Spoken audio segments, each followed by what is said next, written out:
శాంతియుతంగా నిరసన చేస్తుంటే బీజేపీ నేతలే తమపై దాడికి దిగారని తెలంగాణ యూత్ కాంగ్రెస్ అధ్యక్షుడు శివచరణ్ రెడ్డి అన్నారు. తమపై కుర్చీలు కర్రలతో దాడి చేశారు, తమ కార్యకర్తలకు గాయాలయ్యాయన్నారు. ఇద్దరు కార్యకర్తలు ఆసుపత్రిలో ఉన్నారంటున్న యూత్ కాంగ్రెస్ అధ్యక్షుడు శివచరణ్తో మా ప్రతినిధి సతీష్ ఫేస్ టు ఫేస్.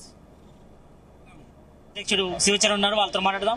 చెప్పండి బ్రదర్, మీరు బీజేపీ ఆఫీస్ ముట్టడించారు, వాళ్ళు మీపై దాడి చేశారా, మీరు వాళ్ళపై దాడి చేశారా? ఇక్కడ ఏం జరిగింది అసలు? మేము శాంతియుతంగా యూత్ కాంగ్రెస్ తరఫున నిరసన ర్యాలీగా వెళ్ళాము. వెళ్తే వీళ్ళు మార్నింగ్ కర్రలు పట్టుకొని సమాజాన్ని నాశనం చేయడానికి తిరుగుతారు కదా, అవే కర్రలతో మా పైన దాడి చేస్తారు. మీరు విజువల్స్ చూడండి. దాడి చేసి యూత్ కాంగ్రెస్ కార్యకర్తలు ఇద్దరికి గాయాలైనాయి.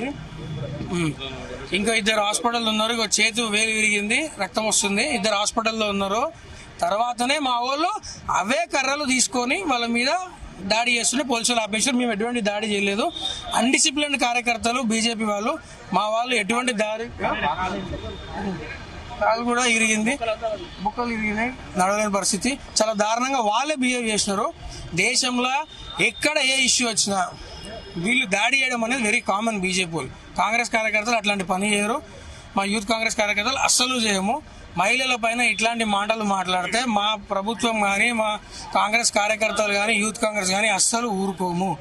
తెలంగాణ లీడర్లందరికీ హెచ్చరిస్తున్నాము, మాట్లాడేటప్పుడు చాలా జాగ్రత్తగా మహిళల పైన సరిగా మాట్లాడాలి.